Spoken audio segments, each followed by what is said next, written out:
Forests, what is the best revenge you had on your spoiled sibling that framed you for everything? Growing up with my older brother Josh was like living in a perpetual episode of a bad sitcom, like Friends, where I was the punchline. He was 2 years older than me, but maturity-wise, he was stuck at age 10. Josh was the golden child. He was always spoiled rotten by our parents, who somehow saw him as the responsible one. Me, I was the scapegoat.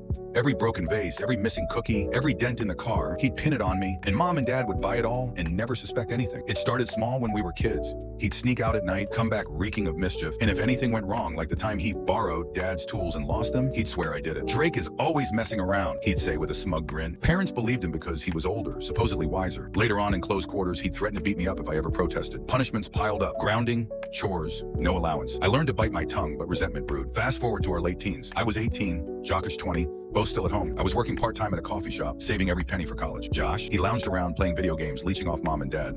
The framing didn't stop. One night, he threw a secret party while the parents were out. The house was trashed. There were beer cans everywhere, and they had to shatter a lamp. Morning comes, he half cleans the mess and tells them I invited friends over without permission. He's trying to act cool, Josh said. I got yelled at, lost my weekend rest from my job. Another time, he scratched the family car joyriding, blamed me for practicing driving. Parents docked my savings as reparations. I was done. That's when the revenge plot hatched. I'd been saving for months.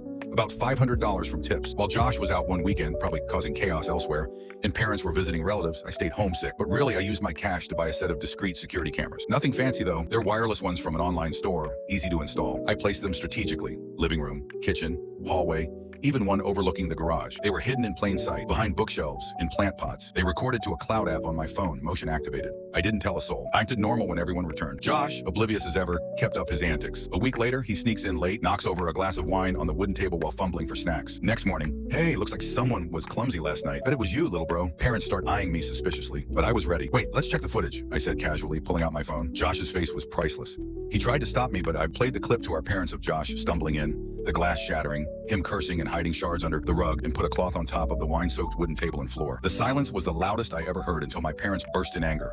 Thus time not at me, but at him. You've been lying all these years? Mom was flabbergasted. Dad demanded explanations for past incidents. I had more clips. Him taking cash from dad's wallet, denting the car door, yada yada. Josh turned beet red, stammering excuses. Parents grounded him at 20, made him pay for the vases, glasses, car paint from his non-existent savings. He had to get a job. Apologies flowed my way, with parents admitting they'd been blind. Me, I got my docked money back, plus interest. The best part? The cameras stayed up. Josh tiptoed around like a reformed man, knowing I was watching. Revenge is sweet, silent, and satisfying. No more framing, just truth in high definition.